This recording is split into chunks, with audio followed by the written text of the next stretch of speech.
My name is Dawson, and I believe that the American education system needs to change. Students everywhere are totally frustrated with their experience of education, and they're craving innovative solutions. We can create real positive change in education over the next 5 years. But first we need to develop our awareness of the problems in education. So for 100 days, I am sitting down with 100 different students to get their unique perspective on what are the most important challenges facing education today. Yesterday, I spoke with my friend Dustin, and today I'm speaking with my friend Emily, who is planning on becoming a teacher next year. So enjoy the video, and I'll be back again tomorrow. As said, my name is Emily Stout. I am currently a senior at Duke University, majoring in public policy, minors in education and French. I spent the past several months serving as a student teacher at a high school in Durham. I'm looking to become a secondary social studies teacher next year. And one issue that is very kind of near and dear to me, especially having student taught, is teacher pay and the overall perception of teachers in North Carolina and in the United States as a whole.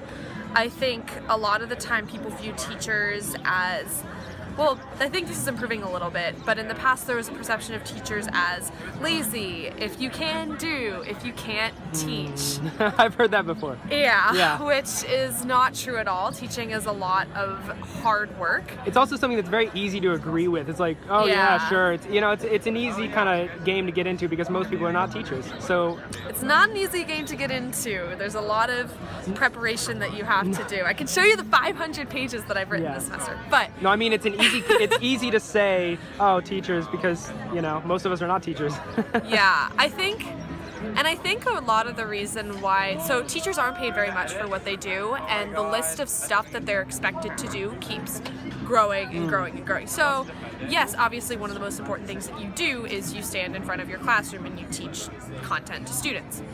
But you also are responsible for teaching the content in ways such that every student can understand it. So students who are really gifted, and students who have learning difficulties, and students who maybe come in knowing a lot or come in not knowing very much, students with different learning styles, different learning preferences, all of them have to be able to learn.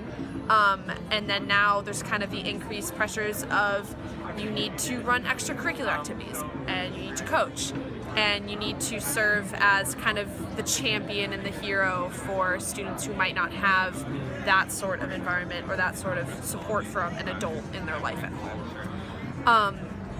And so I think that a lot of the time teachers aren't necessarily paid for all of the work that they do, and people are focusing, I think, on weeding out bad teachers as opposed to supporting good ones.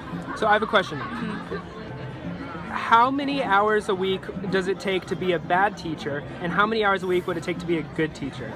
Because I know that you can really vary the amount of time you spend, but how much time did you spend student teaching? Okay, so I don't really want to answer it takes this many hours to be bad and it takes this many hours to be good, because I've only taught for a couple months. Sure. So I don't think I am at the level of being a good teacher yet. But I think it depends on how much investment you want to put into making really cool lesson plans. You can kind of choose to rely on what's been done before, and choose to rely on lecturing and other things that just kind of work. Or you can try new stuff and work in current events into what you're doing, which takes a lot more time. It also takes a lot more time to do any sort of student-directed learning, so group work, project-based learning. That takes so much more planning than, okay, here are the notes of the stuff that I have to lecture about today, let me just go and talk about it. Yeah.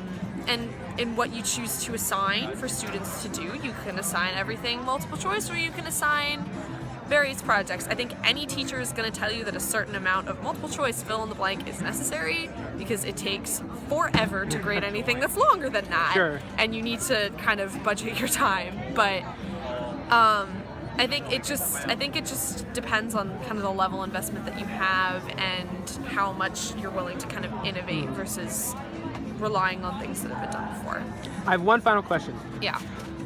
What advice would you give to maybe a middle or a high school or even a elementary student who's considering and aspiring to become a teacher one day?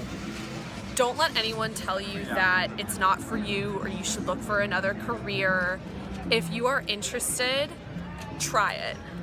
Do summer camps. I worked at a summer camp for 4 years in high school. There's a ton of programs, especially when you're in college, where you can go and teach for a couple months and see if you like the profession and see if you like kind of the amount of work that it takes. It gives you a feel of what it would be like to teach in a classroom. But I think a lot of people, because I was a very high achieving student kind of all through my life, and I think a lot of people kind of tried to push me away from going into education because it was not seen as prestigiously as like medicine or law or a lot of things that we kind of associate with like high achieving students going into.